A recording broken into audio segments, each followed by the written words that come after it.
Good morning. Going to talk about options for raising and lowering your presser foot on the various Bernina models. So some of you may have a machine like the 335, the 435, the 475, the 480 with a manual presser foot lift in the back. So you're lifting, putting your hand behind the machine and raising and lowering the presser foot with that lift.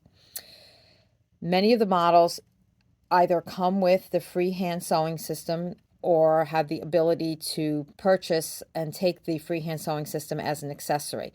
The freehand sewing accessory is, I think, one of the best features about Bernina sewing machines. Once you get used to it, you won't be able to sew without one easily because it takes the work out of you having to put your hands on anything. It's my knee raising and lowering the foot. So it's going to increase your accuracy and your efficiency because your hands are always on your work and the knee is doing the extra task there.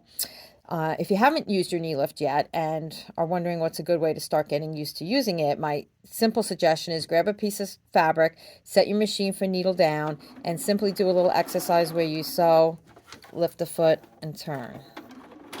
Sew, lift the foot, and turn. And do that for 3 to 5 minutes, and you will have your brain trained to go to the knee for lifting instead of using your hand to go either to the button or the lifter. The other advantage with the knee lift is it actually is lowering the feed dogs underneath at the same time that I am lifting up the foot. So when you're trying to get your work underneath the machine, particularly if you've got something thicker like batting, the feed dogs actually go down, so I have nothing getting caught on the feed dogs, and I can get my work where I need it to be, and then I can raise the foot as much or as little as I need to. If you have the button, a couple things I want to make sure you're aware of about the functionalities of the electronic button. So I'm going to hit it. It's going to raise the foot up.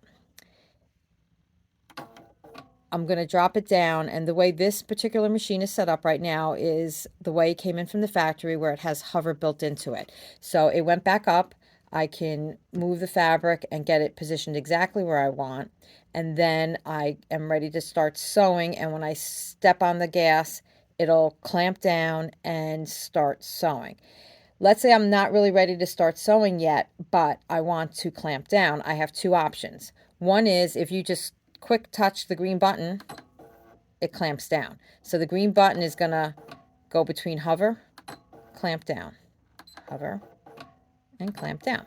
I think that's pretty neat because it's right there handy, and you might be making last second decisions about where you're positioned, and you have a quick option to go back and forth without having to raise the foot totally to the up position. The other way that you can get it to clamp down is if you simply take one stitch with the foot pedal, but you've got to just do one. So my foot's going to go down and back up again, and that clamped it down.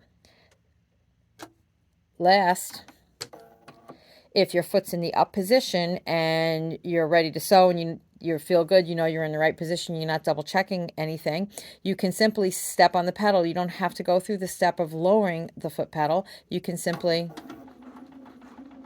push your foot down and hold it down, and it dropped the foot down, and then it started sewing. So little things to think about, but if you play with these different features, you may find that there's something that helps you for the style of sewing that you do. And if you have any questions, you can leave them in the comments below.